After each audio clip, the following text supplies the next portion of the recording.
So today we talk about, as polygamous families, how do we operate in church? I want to actually talk to you a little bit about church. Maybe a synagogue, it may be a mosque, whatever, because that's generally the three main religious groups that we deal with when it deals with polygamous families. Now what's interesting is all three religious groups, there's others obviously, but the three main religious groups all practice and confirm polygamy as a choice, an option for anyone in those different belief systems. So I told you just the other day, we kind of set the back of the church. We don't want to take away from the message. Well, that's one thing we try to do to help people, because even though it may be moral, it's not socially accepted. And so we don't want to take away from something even more important, which is the message being presented. But I don't want to sit in the back of the bus. We talk about being kind of, and some of us actually do, we kind of feel like we're like a standard culture where we've got to pretty much ask permission. Listen, if you're a Christian, like I am, and you're a brother and sister in Christ, you have every right to be at a church too. It doesn't mean that you're not going to have difficulties. So how do we proceed? So, for example, with my pastor, I went up to him and I said, listen, I want membership in this church because I want to be someone that is a voting member, somebody that has say in what goes on in this church. But because of what's going on with my family, I can't do that. Well, what he said was, we look at all aspects. Sometimes whether families are healthy or not. And this is what he said. He goes, I'm not sure if it's sin or not. I don't think it is. I wouldn't categorize it that. But he goes, I'm not sure if it's healthy. And like I told him, I says, we're not actually being judged on whether or not our family's healthy or not. We're being judged on our lifestyle. And because of that, we want to kind of take some burden off the pastor maybe.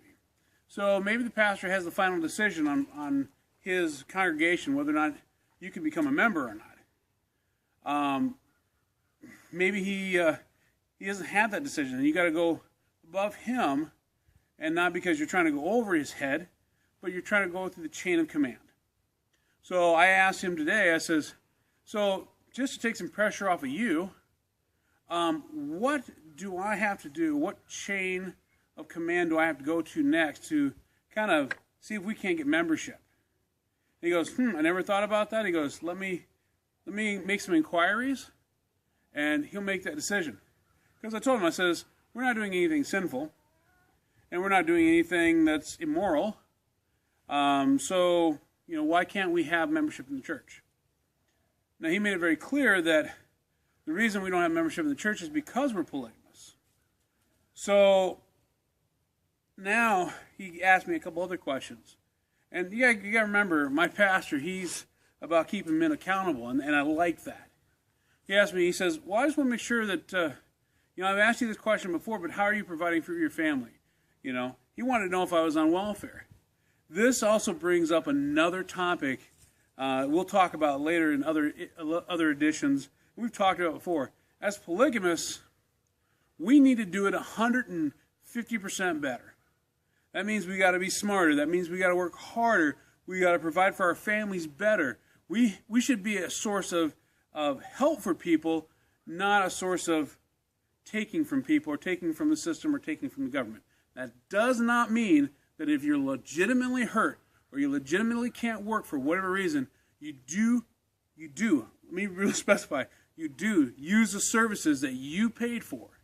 Now, if you're on welfare for the next 20 years and you got 5 wives, probably there's a problem unless you're legitimately hurt, injured, or disabled.